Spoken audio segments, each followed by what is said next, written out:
ನಮಸ್ಕಾರ ಎಲ್ರಿಗೂ. ಇವತ್ತು ಷಣ್ಮುಖ ಷಷ್ಠಿ.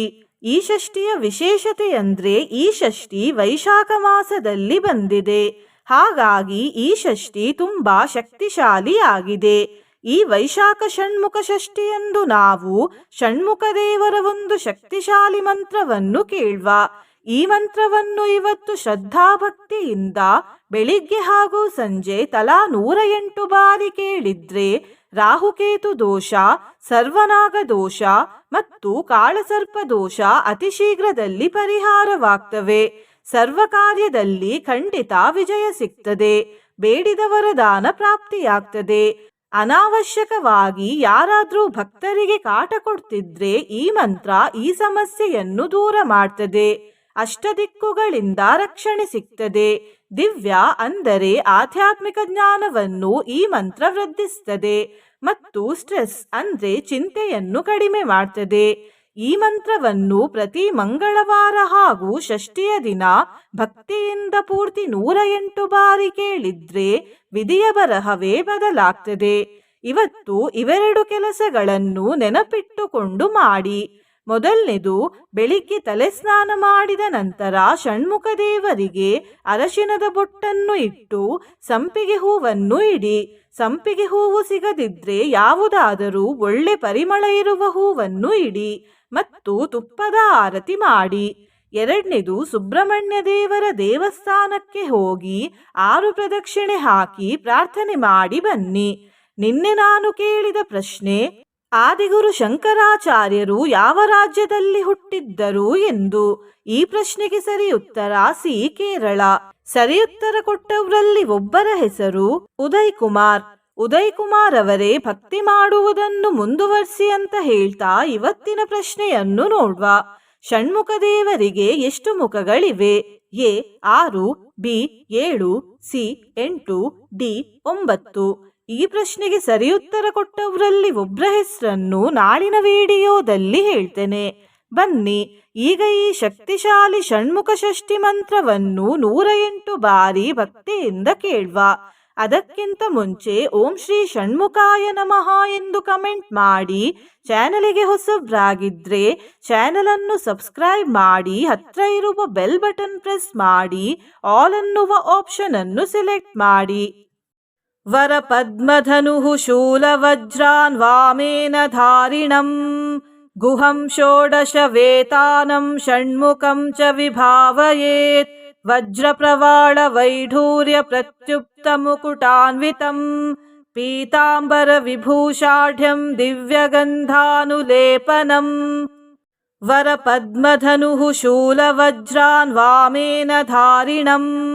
ಗುಹಂ ಷೋಡಶ ವೇತಾನಂ ಷಣ್ಮುಖಂ ಚ ವಿಭಾವಯೇತ್. ವಜ್ರಪ್ರವಾಳ ವೈಢೂರ್ಯ ಪ್ರತ್ಯುಕ್ತ ಮುಕುಟಾನ್ವಿತಂ ಪೀತಾಂಬರ ವಿಭೂಷಾಢ್ಯಂ ದಿವ್ಯಗಂಧಾನುಲೇಪನಂ. ವರ ಪದ್ಮಧನುಃ ಶೂಲವಜ್ರಾನ್ ವಾಮೇನ ಧಾರಿಣಂ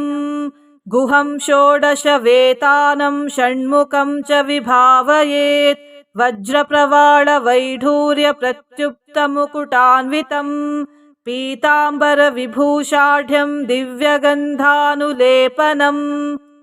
ವರ ಪದ್ಮಧನುಃ ಶೂಲವಜ್ರಾನ್ ವಾಮೇನ ಧಾರಿಣಂ ಗುಹಂ ಷೋಡಶ ವೇತಾನಂ ಷಣ್ಮುಖಂ ಚ ವಿಭಾವಯೇತ್. ವಜ್ರಪ್ರವಾಳ ವೈಢೂರ್ಯ ಪ್ರತ್ಯುಕ್ತ ಮುಕುಟಾನ್ವಿತಂ ಪೀತಾಂಬರ ವಿಭೂಷಾಢ್ಯಂ ದಿವ್ಯಗಂಧಾನುಲೇಪನಂ. ವರ ಪದ್ಮಧನುಃ ಶೂಲವಜ್ರಾನ್ ವಾಮೇನ ಧಾರಿಣಂ ಗುಹಂ ಷೋಡಶ ವೇತಾನಂ ಷಣ್ಮುಖಂ ಚ ವಿಭಾವಯೇತ್. ವಜ್ರಪ್ರವಾಳ ವೈಢೂರ್ಯ ಪ್ರತ್ಯುಕ್ತ ಮುಕುಟಾನ್ವಿತಂ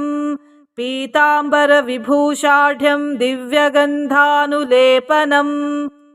ವರ ಪದ್ಮಧನುಃ ಶೂಲವಜ್ರಾನ್ ವಾಮೇನ ಧಾರಿಣಂ ಗುಹಂ ಷೋಡಶ ವೇತಾನಂ ಷಣ್ಮುಖಂ ಚ ವಿಭಾವಯೇತ್. ವಜ್ರಪ್ರವಾಳ ವೈಢೂರ್ಯ ಪ್ರತ್ಯುಕ್ತ ಮುಕುಟಾನ್ವಿತಂ ಪೀತಾಂಬರ ವಿಭೂಷಾಢ್ಯಂ ದಿವ್ಯಗಂಧಾನುಲೇಪನಂ. ವರ ಪದ್ಮಧನುಃ ಶೂಲವಜ್ರಾನ್ ವಾಮೇನ ಧಾರಿಣಂ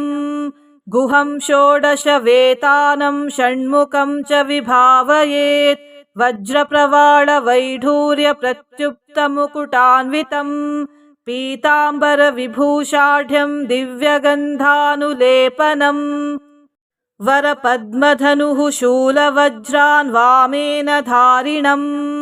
गुहं षोडशवेतानं षण्मुखं च विभावयेत् वज्रप्रवालवैढूर्यप्रत्युक्तमुकुटान्वितं पीताम्बरविभूषाढ्यं दिव्यगन्धानुलेपनम् वरपद्मधनुः शूलवज्रान् वामेन धारिणम् गुहं षोडशवेतानं षण्मुखं च विभावयेत् वज्रप्रवालवैढूर्यप्रत्युक्तमुकुटान्वितं पीताम्बरविभूषाढ्यं दिव्यगन्धानुलेपनम् वरपद्मधनुः शूलवज्रान् वामेन धारिणम् गुहं षोडशवेतानं षण्मुखं च विभावयेत् वज्रप्रवालवैढूर्यप्रत्युक्तमुकुटान्वितं पीताम्बरविभूषाढ्यं दिव्यगन्धानुलेपनम् वरपद्मधनुः शूलवज्रान् वामेन धारिणम् गुहं षोडशवेतानं षण्मुखं च विभावयेत् वज्रप्रवालवैढूर्यप्रत्युक्तमुकुटान्वितं पीताम्बरविभूषाढ्यं दिव्यगन्धानुलेपनम् वरपद्मधनुः शूलवज्रान् वामेन धारिणम् गुहं षोडशवेतानं षण्मुखं च विभावयेत् वज्रप्रवालवैढूर्यप्रत्युक्तमुकुटान्वितं पीताम्बरविभूषाढ्यं दिव्यगन्धानुलेपनम् वरपद्मधनुः शूलवज्रान् वामेन धारिणम् गुहं षोडशवेतानं षण्मुखं च विभावयेत् वज्रप्रवालवैढूर्यप्रत्युक्तमुकुटान्वितं पीताम्बरविभूषाढ्यं दिव्यगन्धानुलेपनम् वरपद्मधनुः शूलवज्रान् वामेन धारिणम् गुहं षोडशवेतानं षण्मुखं च विभावयेत् वज्रप्रवालवैढूर्यप्रत्युक्तमुकुटान्वितं पीताम्बरविभूषाढ्यं दिव्यगन्धानुलेपनम् वरपद्मधनुः शूलवज्रान् वामेन धारिणम् गुहं षोडशवेतानं षण्मुखं च विभावयेत् वज्रप्रवालवैढूर्यप्रत्युक्तमुकुटान्वितं पीताम्बरविभूषाढ्यं दिव्यगन्धानुलेपनम् वरपद्मधनुः शूलवज्रान् वामेन धारिणम् गुहं षोडशवेतानं षण्मुखं च विभावयेत् वज्रप्रवालवैढूर्यप्रत्युक्तमुकुटान्वितं पीताम्बरविभूषाढ्यं दिव्यगन्धानुलेपनम् वरपद्मधनुः शूलवज्रान् वामेन धारिणम् गुहं षोडशवेतानं षण्मुखं च विभावयेत् वज्रप्रवालवैढूर्यप्रत्युक्तमुकुटान्वितं पीताम्बरविभूषाढ्यं दिव्यगन्धानुलेपनम् वरपद्मधनुः शूलवज्रान् वामेन धारिणम् गुहं षोडशवेतानं षण्मुखं च विभावयेत् वज्रप्रवालवैढूर्यप्रत्युक्तमुकुटान्वितं पीताम्बरविभूषाढ्यं दिव्यगन्धानुलेपनम् वरपद्मधनुः शूलवज्रान् वामेन धारिणम् गुहं षोडशवेतानं षण्मुखं च विभावयेत् वज्रप्रवालवैढूर्यप्रत्युक्तमुकुटान्वितं पीताम्बरविभूषाढ्यं दिव्यगन्धानुलेपनम् वरपद्मधनुः शूलवज्रान् वामेन धारिणम् गुहं षोडशवेतानं षण्मुखं च विभावयेत् वज्रप्रवालवैढूर्यप्रत्युक्तमुकुटान्वितं पीताम्बरविभूषाढ्यं दिव्यगन्धानुलेपनम् वरपद्मधनुः शूलवज्रान् वामेन धारिणम् गुहं षोडशवेतानं षण्मुखं च विभावयेत् वज्रप्रवालवैढूर्यप्रत्युक्तमुकुटान्वितं पीताम्बरविभूषाढ्यं दिव्यगन्धानुलेपनम् वरपद्मधनुः शूलवज्रान् वामेन धारिणम्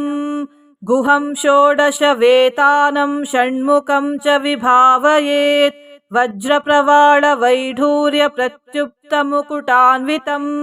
पीताम्बरविभूषाढ्यं दिव्यगन्धानुलेपनम् वरपद्मधनुः शूलवज्रान् वामेन धारिणम् गुहं षोडशवेतानं षण्मुखं च विभावयेत् वज्रप्रवालवैढूर्यप्रत्युक्तमुकुटान्वितं पीताम्बरविभूषाढ्यं दिव्यगन्धानुलेपनम् वरपद्मधनुः शूलवज्रान् वामेन धारिणम् गुहं षोडशवेतानं षण्मुखं च विभावयेत् वज्रप्रवालवैढूर्यप्रत्युक्तमुकुटान्वितं पीताम्बरविभूषाढ्यं दिव्यगन्धानुलेपनम् वरपद्मधनुः शूलवज्रान् वामेन धारिणम् गुहं षोडशवेतानं षण्मुखं च विभावयेत् वज्रप्रवालवैढूर्यप्रत्युक्तमुकुटान्वितं पीताम्बरविभूषाढ्यं दिव्यगन्धानुलेपनम् वरपद्मधनुः शूलवज्रान् वामेन धारिणम् गुहं षोडशवेतानं षण्मुखं च विभावयेत् वज्रप्रवालवैढूर्यप्रत्युक्तमुकुटान्वितं पीताम्बरविभूषाढ्यं दिव्यगन्धानुलेपनम् वरपद्मधनुः शूलवज्रान् वामेन धारिणम् गुहं षोडशवेतानं षण्मुखं च विभावयेत् वज्रप्रवालवैढूर्यप्रत्युक्तमुकुटान्वितं पीताम्बरविभूषाढ्यं दिव्यगन्धानुलेपनम् वरपद्मधनुः शूलवज्रान् वामेन धारिणम् गुहं षोडशवेतानं षण्मुखं च विभावयेत् वज्रप्रवालवैढूर्यप्रत्युक्तमुकुटान्वितं पीताम्बरविभूषाढ्यं दिव्यगन्धानुलेपनम् वरपद्मधनुः शूलवज्रान् वामेन धारिणम् गुहं षोडशवेतानं षण्मुखं च विभावयेत् वज्रप्रवालवैढूर्यप्रत्युक्तमुकुटान्वितं पीताम्बरविभूषाढ्यं दिव्यगन्धानुलेपनम् वरपद्मधनुः शूलवज्रान् वामेन धारिणम् गुहं षोडशवेतानं षण्मुखं च विभावयेत् वज्रप्रवालवैढूर्यप्रत्युक्तमुकुटान्वितं पीताम्बरविभूषाढ्यं दिव्यगन्धानुलेपनम् वरपद्मधनुः शूलवज्रान् वामेन धारिणम् गुहं षोडशवेतानं षण्मुखं च विभावयेत् वज्रप्रवालवैढूर्यप्रत्युक्तमुकुटान्वितं पीताम्बरविभूषाढ्यं दिव्यगन्धानुलेपनम् वरपद्मधनुः शूलवज्रान् वामेन धारिणम्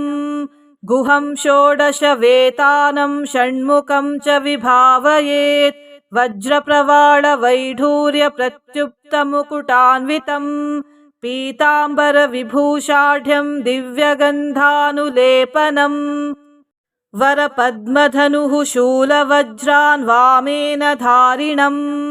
गुहं षोडशवेतानं षण्मुखं च विभावयेत् वज्रप्रवालवैढूर्यप्रत्युक्तमुकुटान्वितं पीताम्बरविभूषाढ्यं दिव्यगन्धानुलेपनम् वरपद्मधनुः शूलवज्रान् वामेन धारिणम् गुहं षोडशवेतानं षण्मुखं च विभावयेत् वज्रप्रवालवैढूर्यप्रत्युक्तमुकुटान्वितं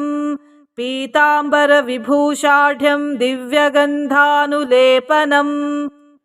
वरपद्मधनुः शूलवज्रान् वामेन धारिणम् गुहं षोडशवेतानं षण्मुखं च विभावयेत् वज्रप्रवालवैढूर्यप्रत्युक्तमुकुटान्वितं पीताम्बरविभूषाढ्यं दिव्यगन्धानुलेपनम् वरपद्मधनुः शूलवज्रान् वामेन धारिणम् गुहं षोडशवेतानं षण्मुखं च विभावयेत् वज्रप्रवालवैढूर्यप्रत्युक्तमुकुटान्वितं पीताम्बरविभूषाढ्यं दिव्यगन्धानुलेपनम् वरपद्मधनुः शूलवज्रान् वामेन धारिणम् गुहं षोडशवेतानं षण्मुखं च विभावयेत् वज्रप्रवालवैढूर्यप्रत्युक्तमुकुटान्वितं पीताम्बरविभूषाढ्यं दिव्यगन्धानुलेपनम् वरपद्मधनुः शूलवज्रान् वामेन धारिणम् गुहं षोडशवेतानं षण्मुखं च विभावयेत् वज्रप्रवालवैढूर्यप्रत्युक्तमुकुटान्वितं पीताम्बरविभूषाढ्यं दिव्यगन्धानुलेपनम् वरपद्मधनुः शूलवज्रान् वामेन धारिणम् गुहं षोडशवेतानं षण्मुखं च विभावयेत् वज्रप्रवालवैढूर्यप्रत्युक्तमुकुटान्वितं पीताम्बरविभूषाढ्यं दिव्यगन्धानुलेपनम् वरपद्मधनुः शूलवज्रान् वामेन धारिणम् गुहं षोडशवेतानं षण्मुखं च विभावयेत् वज्रप्रवालवैढूर्यप्रत्युक्तमुकुटान्वितं पीताम्बरविभूषाढ्यं दिव्यगन्धानुलेपनम् वरपद्मधनुः शूलवज्रान् वामेन धारिणम् गुहं षोडशवेतानं षण्मुखं च विभावयेत् वज्रप्रवालवैढूर्यप्रत्युक्तमुकुटान्वितं पीताम्बरविभूषाढ्यं दिव्यगन्धानुलेपनम् वरपद्मधनुः शूलवज्रान् वामेन धारिणम् गुहं षोडशवेतानं षण्मुखं च विभावयेत् वज्रप्रवालवैढूर्यप्रत्युक्तमुकुटान्वितं पीताम्बरविभूषाढ्यं दिव्यगन्धानुलेपनम् वरपद्मधनुः शूलवज्रान् वामेन धारिणम् गुहं षोडशवेतानं षण्मुखं च विभावयेत् वज्रप्रवालवैढूर्यप्रत्युक्तमुकुटान्वितं पीताम्बरविभूषाढ्यं दिव्यगन्धानुलेपनम् वरपद्मधनुः शूलवज्रान् वामेन धारिणम् गुहं षोडशवेतानं षण्मुखं च विभावयेत् वज्रप्रवालवैढूर्यप्रत्युक्तमुकुटान्वितं पीताम्बरविभूषाढ्यं दिव्यगन्धानुलेपनम् वरपद्मधनुः शूलवज्रान् वामेन धारिणम् गुहं षोडशवेतानं षण्मुखं च विभावयेत् वज्रप्रवालवैढूर्यप्रत्युक्तमुकुटान्वितं पीताम्बरविभूषाढ्यं दिव्यगन्धानुलेपनम् वरपद्मधनुः शूलवज्रान् वामेन धारिणम् गुहं षोडशवेतानं षण्मुखं च विभावयेत् वज्रप्रवालवैढूर्यप्रत्युक्तमुकुटान्वितं पीताम्बरविभूषाढ्यं दिव्यगन्धानुलेपनम् वरपद्मधनुः शूलवज्रान् वामेन धारिणम् गुहं षोडशवेतानं षण्मुखं च विभावयेत् वज्रप्रवालवैढूर्यप्रत्युक्तमुकुटान्वितं पीताम्बरविभूषाढ्यं दिव्यगन्धानुलेपनम् वरपद्मधनुः शूलवज्रान् वामेन धारिणम् गुहं षोडशवेतानं षण्मुखं च विभावयेत् वज्रप्रवाळवैढूर्यप्रत्युक्तमुकुटान्वितं पीताम्बरविभूषाढ्यं दिव्यगन्धानुलेपनम् वरपद्मधनुः शूलवज्रान् वामेन धारिणम् गुहं षोडशवेतानं षण्मुखं च विभावयेत् वज्रप्रवाळवैढूर्यप्रत्युक्तमुकुटान्वितं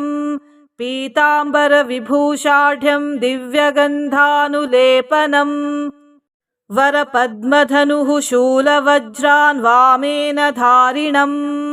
गुहं षोडशवेतानं षण्मुखं च विभावयेत् वज्रप्रवाळवैढूर्यप्रत्युक्तमुकुटान्वितं पीताम्बरविभूषाढ्यं दिव्यगन्धानुलेपनम् वरपद्मधनुः शूलवज्रान् वामेन धारिणम् गुहं षोडशवेतानं षण्मुखं च विभावयेत् वज्रप्रवाळवैढूर्यप्रत्युक्तमुकुटान्वितं पीताम्बरविभूषाढ्यं दिव्यगन्धानुलेपनम् वरपद्मधनुः शूलवज्रान् वामेन धारिणम् गुहं षोडशवेतानं षण्मुखं च विभावयेत् वज्रप्रवाळवैढूर्यप्रत्युक्तमुकुटान्वितं पीताम्बरविभूषाढ्यं दिव्यगन्धानुलेपनम् वरपद्मधनुः शूलवज्रान् वामेन धारिणम् गुहं षोडशवेतानं षण्मुखं च विभावयेत् वज्रप्रवाळवैढूर्यप्रत्युक्तमुकुटान्वितं पीताम्बरविभूषाढ्यं दिव्यगन्धानुलेपनम् वरपद्मधनुः शूलवज्रान् वामेन धारिणम्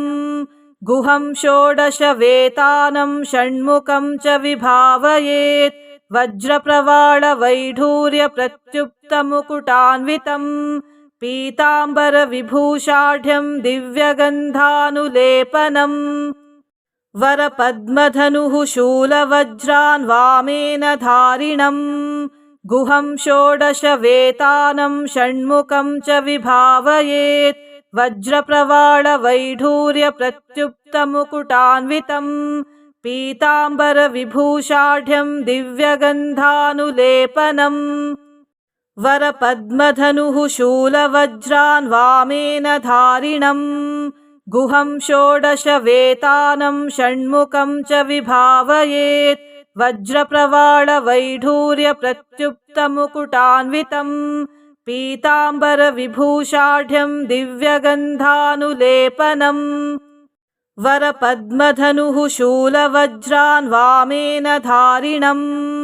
गुहं षोडशवेतानं षण्मुखं च विभावयेत् वज्रप्रवाळवैढूर्यप्रत्युक्तमुकुटान्वितं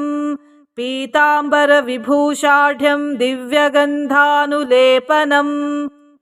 वरपद्मधनुः शूलवज्रान् वामेन धारिणम्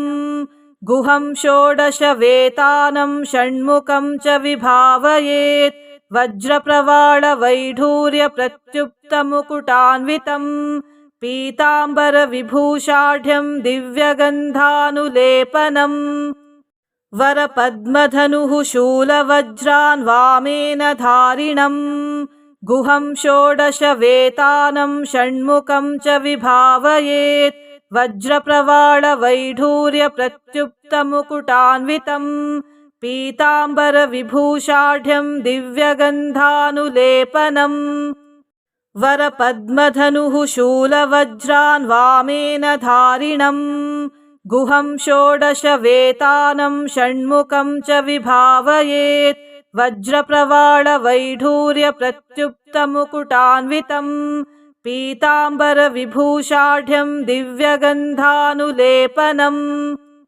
वरपद्मधनुः शूलवज्रान् वामेन धारिणम्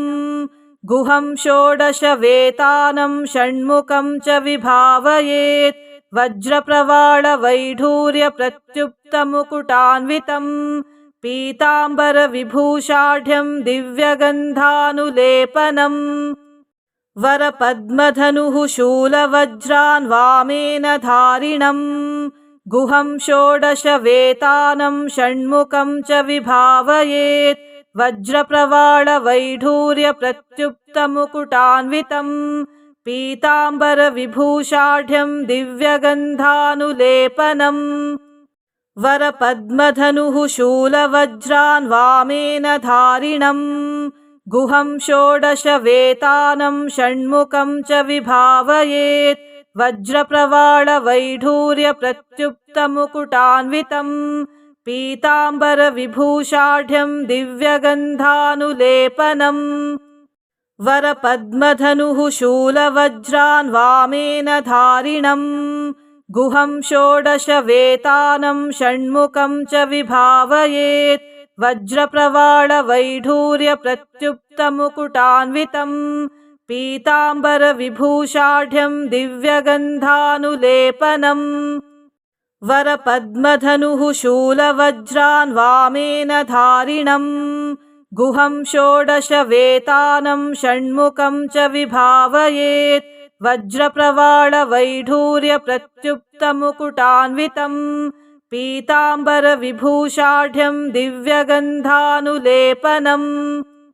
वरपद्मधनुः शूलवज्रान् वामेन धारिणम्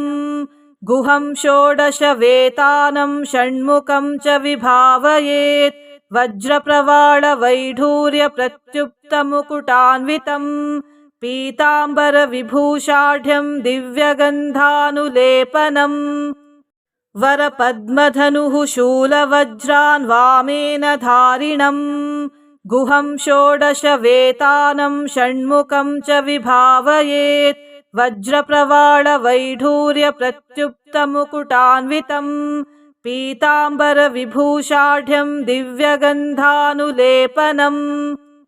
वरपद्मधनुः शूलवज्रान् वामेन धारिणम्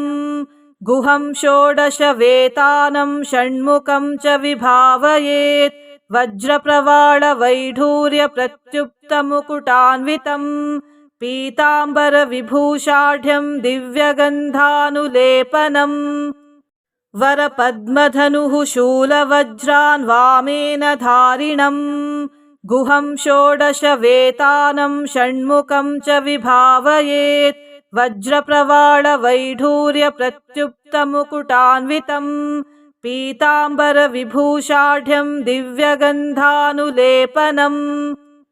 वरपद्मधनुः शूलवज्रान् वामेन धारिणम् गुहं षोडशवेतानं षण्मुखं च विभावयेत् वज्रप्रवालवैढूर्यप्रत्युक्तमुकुटान्वितं पीताम्बरविभूषाढ्यं दिव्यगन्धानुलेपनम् वरपद्मधनुः शूलवज्रान् वामेन धारिणम् गुहं षोडशवेतानं षण्मुखं च विभावयेत् वज्रप्रवालवैढूर्यप्रत्युक्तमुकुटान्वितं पीताम्बरविभूषाढ्यं दिव्यगन्धानुलेपनम् वरपद्मधनुः शूलवज्रान् वामेन धारिणम् गुहं षोडशवेतानं षण्मुखं च विभावयेत् वज्रप्रवालवैढूर्यप्रत्युक्तमुकुटान्वितं पीताम्बरविभूषाढ्यं दिव्यगन्धानुलेपनम् वरपद्मधनुः शूलवज्रान् वामेन धारिणम् गुहं षोडशवेतानं षण्मुखं च विभावयेत् वज्रप्रवालवैढूर्यप्रत्युक्तमुकुटान्वितं पीताम्बरविभूषाढ्यं दिव्यगन्धानुलेपनम् वरपद्मधनुः शूलवज्रान् वामेन धारिणम् गुहं षोडशवेतानं षण्मुखं च विभावयेत् वज्रप्रवालवैढूर्यप्रत्युक्तमुकुटान्वितं पीताम्बरविभूषाढ्यं दिव्यगन्धानुलेपनम् वरपद्मधनुः शूलवज्रान् वामेन धारिणम्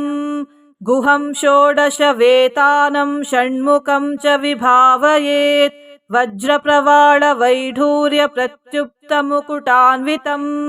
पीताम्बरविभूषाढ्यं दिव्यगन्धानुलेपनम् वरपद्मधनुः शूलवज्रान् वामेन धारिणम् गुहं षोडशवेतानं षण्मुखं च विभावयेत् वज्रप्रवालवैढूर्यप्रत्युक्तमुकुटान्वितं पीताम्बरविभूषाढ्यं दिव्यगन्धानुलेपनम् वरपद्मधनुः शूलवज्रान् वामेन धारिणम् गुहं षोडशवेतानं षण्मुखं च विभावयेत् वज्रप्रवालवैढूर्यप्रत्युक्तमुकुटान्वितं पीताम्बरविभूषाढ्यं दिव्यगन्धानुलेपनम् वरपद्मधनुः शूलवज्रान् वामेन धारिणम् गुहं षोडशवेतानं षण्मुखं च विभावयेत् वज्रप्रवालवैढूर्यप्रत्युक्तमुकुटान्वितं पीताम्बरविभूषाढ्यं दिव्यगन्धानुलेपनम् वरपद्मधनुः शूलवज्रान् वामेन धारिणम् गुहं षोडशवेतानं षण्मुखं च विभावयेत् वज्रप्रवालवैढूर्यप्रत्युक्तमुकुटान्वितं पीताम्बरविभूषाढ्यं दिव्यगन्धानुलेपनम् वरपद्मधनुः शूलवज्रान् वामेन धारिणम् गुहं षोडशवेतानं षण्मुखं च विभावयेत् वज्रप्रवालवैढूर्यप्रत्युक्तमुकुटान्वितं पीताम्बरविभूषाढ्यं दिव्यगन्धानुलेपनम् वरपद्मधनुः शूलवज्रान् वामेन धारिणम् गुहं षोडशवेतानं षण्मुखं च विभावयेत् वज्रप्रवालवैढूर्यप्रत्युक्तमुकुटान्वितं पीताम्बरविभूषाढ्यं दिव्यगन्धानुलेपनम् वरपद्मधनुः शूलवज्रान् वामेन धारिणम् गुहं षोडशवेतानं षण्मुखं च विभावयेत् वज्रप्रवालवैढूर्यप्रत्युक्तमुकुटान्वितं पीताम्बरविभूषाढ्यं दिव्यगन्धानुलेपनम् वरपद्मधनुः शूलवज्रान् वामेन धारिणम् गुहं षोडशवेतानं षण्मुखं च विभावयेत् वज्रप्रवालवैढूर्यप्रत्युक्तमुकुटान्वितं पीताम्बरविभूषाढ्यं दिव्यगन्धानुलेपनम् वरपद्मधनुः शूलवज्रान् वामेन धारिणम् गुहं षोडशवेतानं षण्मुखं च विभावयेत् वज्रप्रवालवैढूर्यप्रत्युक्तमुकुटान्वितं पीताम्बरविभूषाढ्यं दिव्यगन्धानुलेपनम् वरपद्मधनुः शूलवज्रान् वामेन धारिणम् गुहं षोडशवेतानं षण्मुखं च विभावयेत् वज्रप्रवालवैढूर्यप्रत्युक्तमुकुटान्वितं पीताम्बरविभूषाढ्यं दिव्यगन्धानुलेपनम् वरपद्मधनुः शूलवज्रान् वामेन धारिणम् गुहं षोडशवेतानं षण्मुखं च विभावयेत् वज्रप्रवालवैढूर्यप्रत्युक्तमुकुटान्वितं पीताम्बरविभूषाढ्यं दिव्यगन्धानुलेपनम् वरपद्मधनुः शूलवज्रान् वामेन धारिणम् गुहं षोडशवेतानं षण्मुखं च विभावयेत् वज्रप्रवालवैढूर्यप्रत्युक्तमुकुटान्वितं पीताम्बरविभूषाढ्यं दिव्यगन्धानुलेपनम् वरपद्मधनुः शूलवज्रान् वामेन धारिणम् गुहं षोडशवेतानं षण्मुखं च विभावयेत् वज्रप्रवालवैढूर्यप्रत्युक्तमुकुटान्वितं पीताम्बरविभूषाढ्यं दिव्यगन्धानुलेपनम्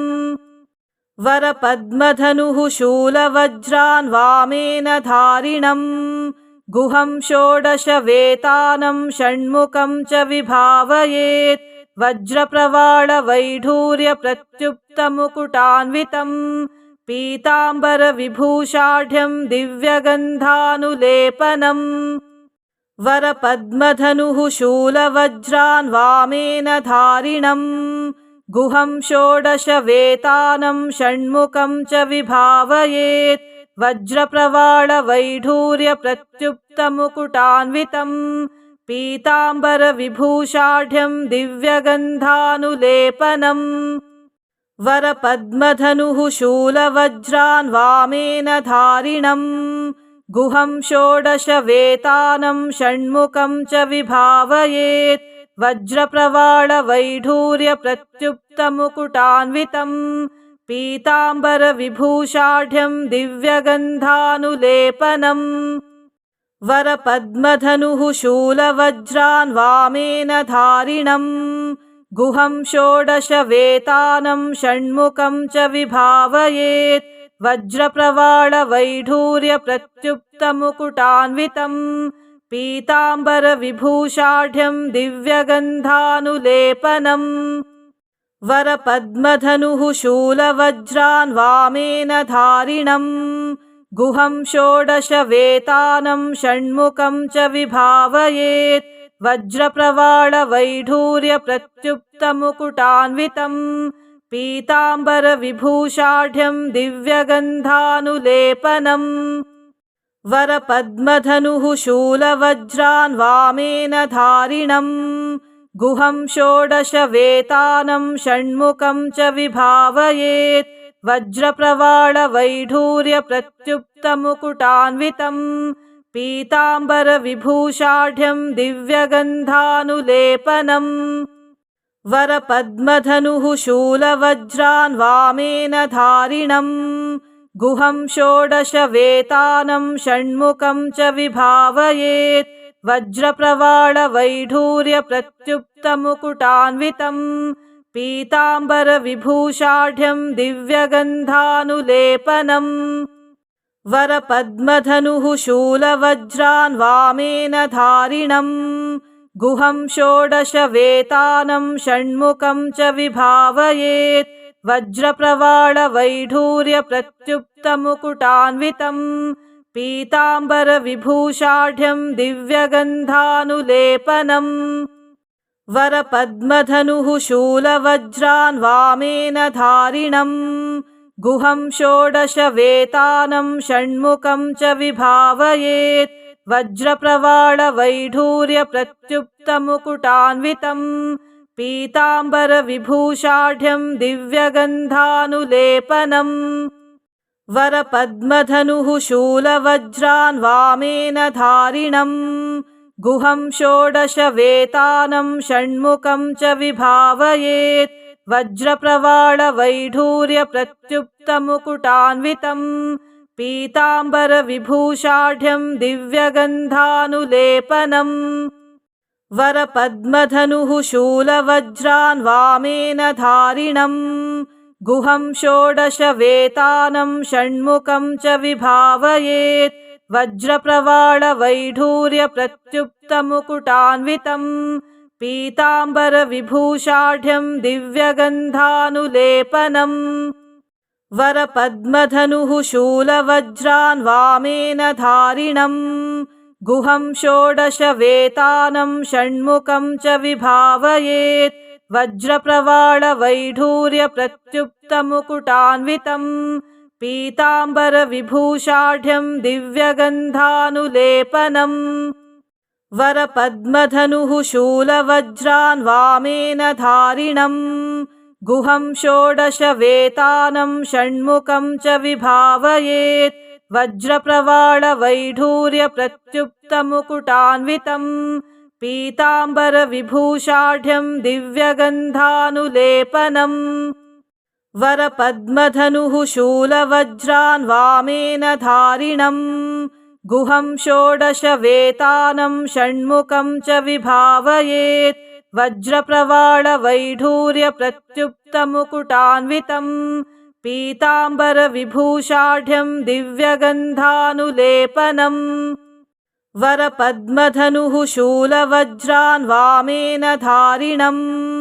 गुहं षोडशवेतानं षण्मुखं च विभावयेत् वज्रप्रवाळवैढूर्यप्रत्युक्तमुकुटान्वितं पीताम्बरविभूषाढ्यं दिव्यगन्धानुलेपनम् वरपद्मधनुः शूलवज्रान् वामेन धारिणम् गुहं षोडशवेतानं षण्मुखं च विभावयेत् वज्रप्रवाळवैढूर्यप्रत्युक्तमुकुटान्वितं पीताम्बरविभूषाढ्यं दिव्यगन्धानुलेपनम् वरपद्मधनुः शूलवज्रान् वामेन धारिणम् गुहं षोडशवेतानं षण्मुखं च विभावयेत् वज्रप्रवाळवैढूर्यप्रत्युक्तमुकुटान्वितं पीताम्बरविभूषाढ्यं दिव्यगन्धानुलेपनम् वरपद्मधनुः शूलवज्रान् वामेन धारिणम् गुहं षोडशवेतानं षण्मुखं च विभावयेत् वज्रप्रवाळवैढूर्यप्रत्युक्तमुकुटान्वितं पीताम्बरविभूषाढ्यं दिव्यगन्धानुलेपनम् वरपद्मधनुः शूलवज्रान् वामेन धारिणम् गुहं षोडशवेतानं षण्मुखं च विभावयेत् वज्रप्रवाळवैढूर्यप्रत्युक्तमुकुटान्वितं पीताम्बरविभूषाढ्यं दिव्यगन्धानुलेपनम् वरपद्मधनुः शूलवज्रान् वामेन धारिणम् गुहं षोडशवेतानं षण्मुखं च विभावयेत् वज्रप्रवाळवैढूर्यप्रत्युक्तमुकुटान्वितं पीताम्बरविभूषाढ्यं दिव्यगन्धानुलेपनम् वरपद्मधनुः शूलवज्रान् वामेन धारिणम् गुहं षोडशवेतानं षण्मुखं च विभावयेत् वज्रप्रवाळवैढूर्यप्रत्युक्तमुकुटान्वितं पीताम्बरविभूषाढ्यं दिव्यगन्धानुलेपनम्